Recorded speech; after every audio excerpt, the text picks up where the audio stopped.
Chers amis, bonsoir ou bonjour. Je souhaite vous lire les dernières lignes d'un écrit magnifique de Junger qui s'intitule Lieutenant Sturm.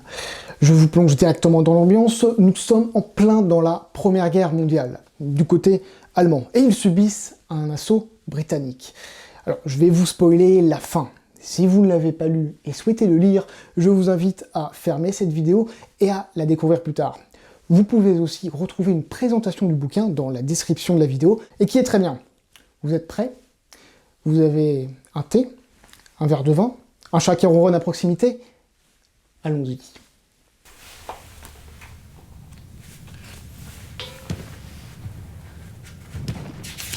Göring regarde à sa montre. La garnison de la tranchée semble liquidée. Horn, nous devons essayer. Avec votre unité de sapeur Une mitrailleuse entra soudain en action sur le flanc gauche, lui coupa la parole. Des projectiles rasaient le trou d'obus ou s'écrasaient sur son rebord. Une nouvelle balle atteignit Horn et lui arracha une épaulette et un lambeau d'uniforme large comme la main. Cela tournait mal. L'ennemi semblait déjà enfoncé profondément dans la partie gauche de la tranchée. Les trois soldats se blottirent au fond du trou. Il était impossible de redresser la tête sous la gerbe de feu. Sturm regardait ses deux compagnons.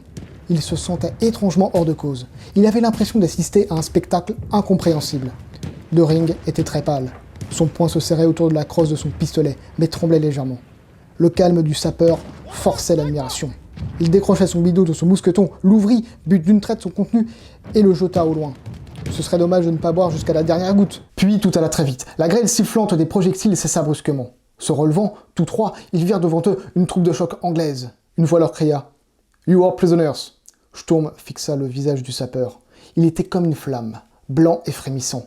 La réponse suivit « No, sir !» et un coup de pistolet. Une salve de grenades et de coups de fusil retentit. Les silhouettes disparurent derrière un nuage de feu, des mottes de terre jaillissant, une fumée blanchâtre. Quand la nuée se fut dissipée, Sturm était seul. Il souleva encore une fois son pistolet, puis un coup au côté gauche effaça la lumière et les sons. Son dernier sentiment fut le naufrage dans le tourbillon d'une très ancienne mélodie. Oh, c'est incroyable! Oh, ça me prend aux tripes, c'est d'une beauté... C'est d'une beauté terrible, c'est vraiment bouleversant.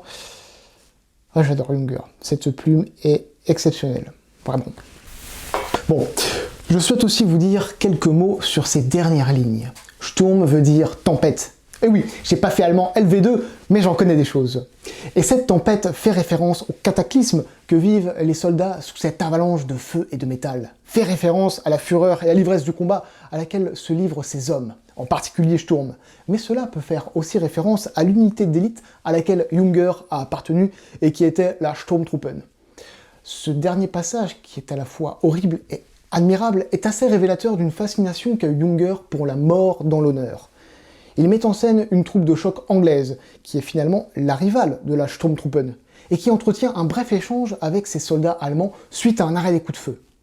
Au moment où ce soldat d'élite anglais annonce à Sturm et à son camarade qu'ils sont faits prisonniers, dans un mélange d'acceptation et de détermination plein d'honneur et de bravoure, Sturm répond calmement en anglais « Non, monsieur ».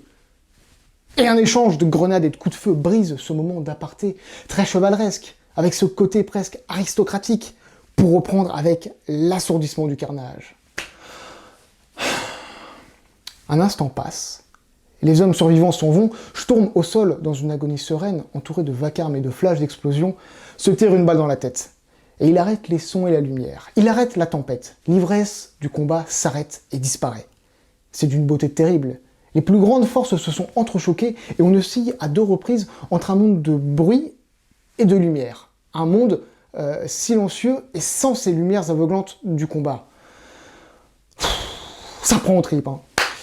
Junger, c'est un écrivain passionnant. Ses essais philosophiques le sont aussi. Et il est très intéressant de découvrir l'évolution de ce personnage au fil des années avec toute la complexité de sa philosophie. Et vous, qu'avez-vous pensé de cet extrait? Est-ce que vous avez lu Sturm? Vraiment, ça m'intéresse de savoir ce que vous en pensez. J'adore Junger et je le découvre vraiment tous les jours. Allez, moi je vous dis à bientôt, lisez des livres. Je suis en train de travailler sur ce bouquin que je vais bientôt pouvoir vous présenter, j'espère. Peut-être que...